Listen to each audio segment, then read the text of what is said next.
Bienvenue sur Télé Djibouti dans cette nouvelle édition de la mi-journée au sommaire de l'actualité. Plusieurs milliers de personnes ont convergé vers Hanlé pour célébrer la paix, scellée il y a 21 ans dans la même plaine et précisément à Abha. Et le président rwandais Paul Kagame qui a annoncé son intention de briguer un troisième mandat à la tête du pays en 2017. Voilà pour le sommaire, merci de nous accueillir chez vous. En marge de la première édition de la marche de la paix d'Abha, organisée hier dans cette même localité par le secrétariat d'État à la jeunesse et au sport, 25 personnalités ont été décorées. Elles ont respectivement reçu des médailles de commandeur de la Grande Étoile de Djibouti et de chevalier de l'Ordre national du 27 juin. Cette cérémonie était présidée par le Premier ministre Abdelkader Kamil Mohamed. Ce dernier a effectué son déplacement à Hanlé par hélicoptère où il a été chaleureusement accueilli par les personnes présentes sur les lieux à la tête desquels se trouvait le secrétaire d'État à la jeunesse et au sport Badoul Hassan Badoul et le préfet de la région de Dikil Mohamed Hassan Cheikhou. Abdelkader Kamil qui était accompagné du ministre de l'Intérieur Hassan Omar Mohamed.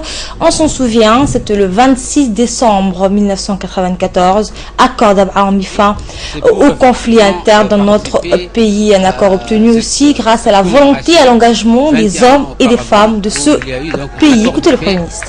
Pas loin d'ici Abha. Et si je peux parler de cet accord a eu lieu entre Djiboutiens, puisque le conflit a éclaté entre Djiboutiens.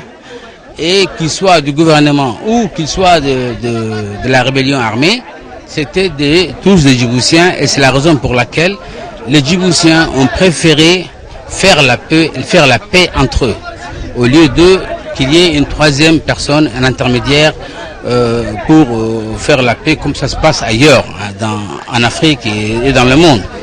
Ici, les accords de paix d'Abha ont eu lieu entre Djiboutiens. Et ces Djiboutiens, depuis 21 années maintenant, tout marche bien et le FRUD maintenant participe aux affaires du pays et tout se passe bien, même si vous demandez aux combattants du FRUD, ils ont toujours des petites plaintes. Mais en général, tout s'est très bien passé. Et l'accord tient encore jusqu'à maintenant. Même si par la suite, il y a eu quand même des accords, mais le plus important, c'était celui d'Abha. Puisque c'est là où il y avait le plus de combattants, c'est là où il y avait plus de chefs militaires. En réalité, le FRUD dont on parle, qui ont pris les armes dans les années 90, ce sont ceux-là. Ceux qui sont ici, il y a des combattants que je voyais de loin, donc ce sont tous des gens de cette localité, de la localité de Tadjoura, de la localité de Bok et de Dikil, mais tout le monde, les accords d'Abha a vraiment scellé les accords de paix entre la rébellion armée et le gouvernement. Et justement, des personnes qui, par leur volonté et leur action, ont contribué aux efforts qui ont abouti par la signature de l'accord de paix entre le pouvoir et le FRUD, une paix qui, depuis, n'a cessé de se fortifier, de se consolider grâce à la détermination du président de la République, Ismaël Omar Guelleh, qui a fait de cette cause l'une de ses priorités. Notre pays a entamé la nouvelle année 2016 sous le signe de la paix. Plusieurs milliers de personnes ont convergé vers Hanlé pour célébrer ainsi la paix scellée il y a 21 ans maintenant dans cette même plaine et précisément à Abha. Le secrétariat d'État à la jeunesse et au sport a voulu marquer l'événement en organisant la première édition de la marche de la paix d'Abha. L'appel a été entendu hier matin. Plusieurs milliers de personnes se sont retrouvées pour commémorer le 21e anniversaire des accords d'Abha signés le 26 décembre 1994. Un conflit résolu directement par les belligérants sans l'intervention d'une tierce partie. Et c'est après avoir inauguré une stèle posée en mémoire de nos vaillants et courageux aînés apôtres de la paix et de la concorde civile que les participants ont entamé leur circuit long de 7 km. Des membres du gouvernement, les responsables du parti FRUD, notamment Ali Mohamed Daoud ou Goulé Kiflé, faisaient partie de la marche. La marée humaine blanche, à majorité des jeunes, a pris la route de la montagne pour arriver au campement. La présence de ces milliers de jeunes traduit la volonté du secrétaire d'État à la jeunesse et au sport, Badoul Hassan Badoul, à promouvoir et à pérenniser la culture de la paix. Les jeunes qui ont préparé cette marche devenant des ambassadeurs de la paix. Paix et lait, tel a été le leitmotiv de cette marche, annonciatrice d'une nouvelle année 2016 qui sera probablement marquée par la continuité d'une vision politique qui fait ses preuves.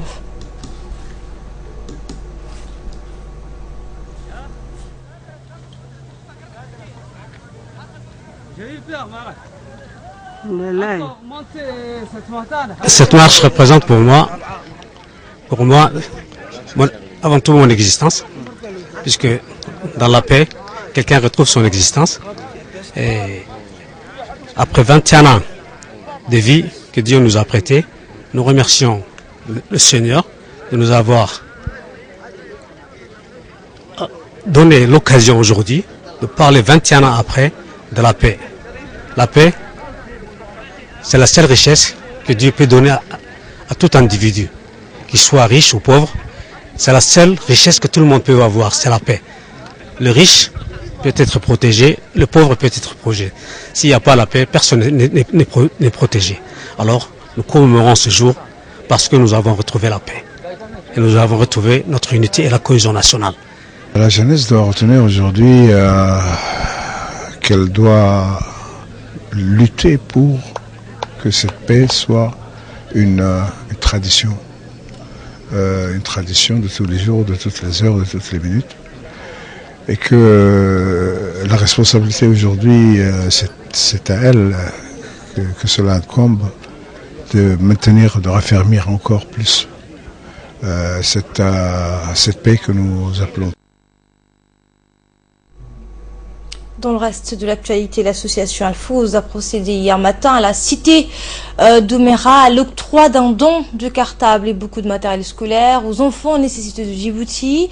Cette association s'est engagée depuis plusieurs années sur ce terrain social avec beaucoup de succès. Ce don de fournitures scolaires avait pour objectif d'encourager la scolarisation des enfants orphelins et à développer la solidarité avec les familles nécessiteuses de Djibouti-Ville.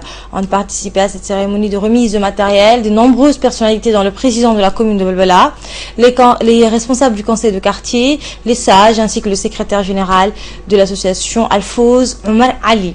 Cette opération vise à fournir à un maximum d'enfants défavorisés un cartable. Il faut signaler que les frais d'achat des cartables et des fournitures scolaires engloutissent à eux seuls une part importante du budget de la rentrée scolaire des ménages à faible revenu.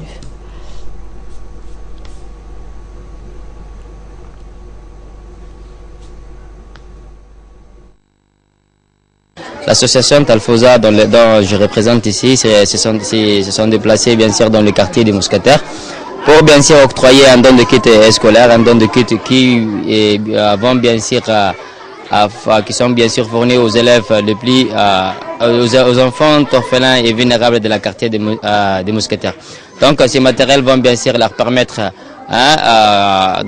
vont bien sûr les aider dans le cursus scolaire qui sont bien sûr composés de cartables, des sacs, des stylos, des cahiers et tout.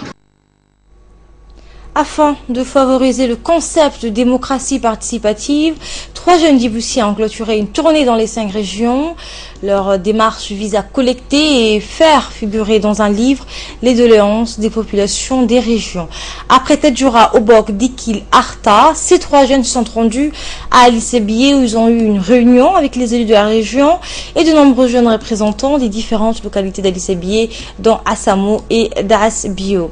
Cette rencontre a permis de recueillir des informations sur la situation générale et à inscrire les doléances de la population d'Alicebié. Le président du conseil régional d'Alicebié, Omar Ouaes, a félicité les 3 jeunes conduites par Hamadou Aramis pour cette noble initiative. Sport cette fois, dans la journée du 1er janvier 2016, le complexe sportif de Tadjoura a abrité un match amical opposant l'équipe de Tadjoura à celle d'Obok. Cette rencontre a été organisée par l'association dite Jeunesse Vigilante le premier jour du Nouvel An. L'association a d'ailleurs tenu à remercier le responsable du complexe sportif de Tadjoura, Mohamed Ali Ibrahim, pour la mise en disponibilité de l'infrastructure sportive et son accueil. Les remerciements ont également concerné le chef de poste de Randa, Aden Mohamed. Actualité à présent de nos frontières, dans un discours prononcé à la nation à la veille du Nouvel An, je vous le disais en titre, le président rwandais Paul Kagame a annoncé son intention de briguer un 3e mandat à la tête du pays en 2017. Chukri Moussa nous en dit plus. Le président rwandais Paul Kagame a annoncé à quelques heures du début du Nouvel An qu'il se représenterait pour stipuler un nouveau mandat en 2017. Cette annonce a été faite 2 semaines après que le Rwandais ait approuvé massivement par référendum le changement de la Constitution qui lui ouvre la voie à postuler de nouveaux mandats à la magistrature suprême du pays. Le référendum s'est déroulé le 18 décembre dernier. Vous m'avez demandé de diriger à nouveau ce pays après 2017.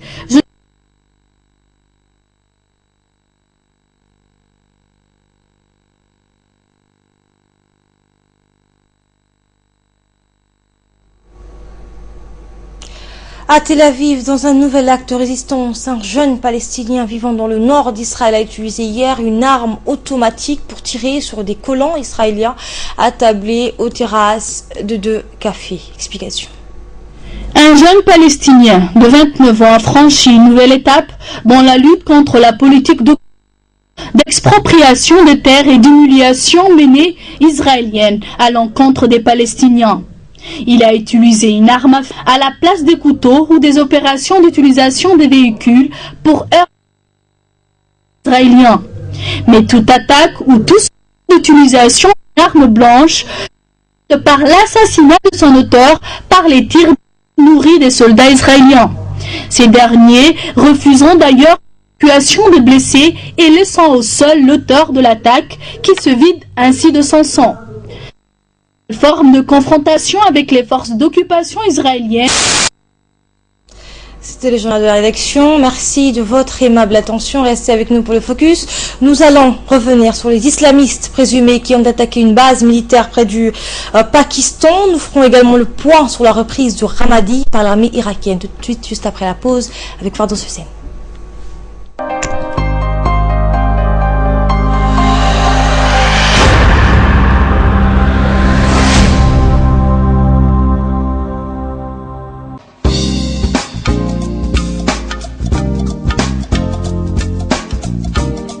Pour célébrer la nouvelle année 2016, le groupe Abou Ahmed a le plaisir d'annoncer à ses clients des réductions sur l'ensemble de la gamme complète d'appareils électroménagers à partir du 1er janvier 2016 jusqu'au 31 janvier 2016.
La direction de la CNSS porte à la connaissance des assurés sociaux que les soins dispensés au niveau de toutes les structures sanitaires publiques leur seront désormais accessibles.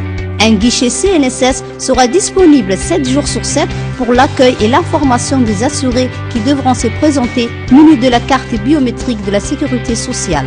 Les malades bénéficieront du tiers payant, c'est-à-dire qu'ils sont exemptés de toute avance des frais de soins sur les actes de consultation curative, enfants et adultes, effectués par un médecin généraliste ou spécialiste, les analyses médicales, les examens de radiologie, les accouchements simples ou par césarienne, la délivrance de médicaments essentiels figurant sur la liste nationale des médicaments, les hospitalisations avec ou sans intervention chirurgicale. La CNSS se charge de rembourser les frais d'actes de soins consommés sur la base des tarifs fixés par l'arrêté numéro 2015/795/PR/MTRA du 10 décembre 2015.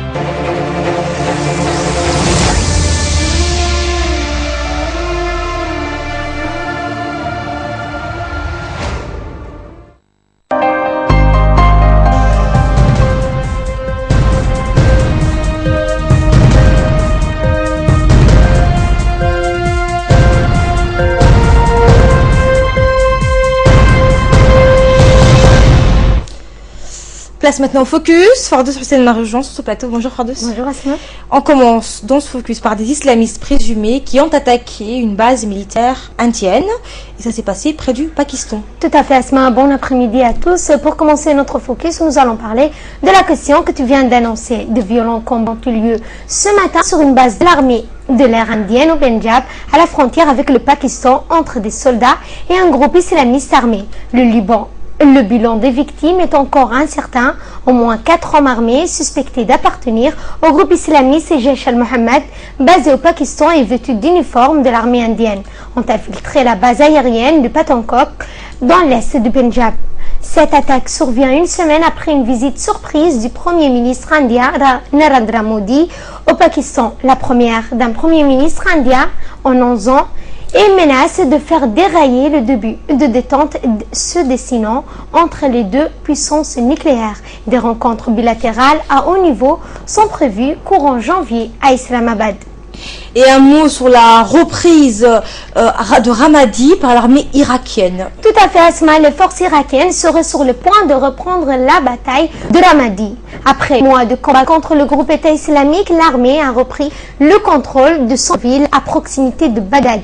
Les djihadistes continuent de leur opposer de la résistance, mais ne sont plus en mesure de contre-attaquer. Après que les soldats irakiens découvrent des morts, des blessés, une population civile complètement traumatisée par la nation et la politique de terreur mis par l'islamique. Un millier de familles seraient toujours prises au piège. Certaines seraient utilisées comme boucliers humains par les combattants de l'État. Malgré l'appui aérien de la coalition internationale ASMA, la progression de soldats irakiens est lente. Les djihadistes ont dissimulé de nombreux engins explosifs dans les rues et bâtiments de la ville. Depuis 2014, un tiers du territoire irakien est aux mains du groupe État islamique. Et pour finir, toujours concernant les armes, Barack Obama veut s'attaquer aux armes à feu, renforcer le contrôle des armes pour prévenir davantage de fusillades aux États-Unis. C'est la résolution du président Obama pour 2016, dernière année de son mandat. Selon les médias, ils envisageraient de légiférer par décret afin de passer outre l'opposition du Congrès républicain. Invoquant ainsi la Constitution, le puissant lobby des armes à feu, la NRA, a dernièrement convaincu le Sénat de rejeter une proposition de loi bipartite généralisant la vérification des antécédents judiciaires et psychiatriques des acheteurs d'armes. Barack Obama a appelé les Américains à tenir tête à la NRA, le lobby des armes, bruyant et bien organisé pour défendre la mise à disposition des armes à feu pour tous. Le président américain a maintes fois exhorté le Congrès de durcir la législation sur les armes à feu. Son engagement s'est fait plus fort après la tuerie de Newtown en 2012. Un déséquilibré avait alors ouvert le feu Asma dans une école primaire, tuant 26 personnes, dont 20 enfants. Voilà, c'est tout pour ce focus. Merci à vous de nous avoir suivis et très bonne suite de programme sur notre chaîne.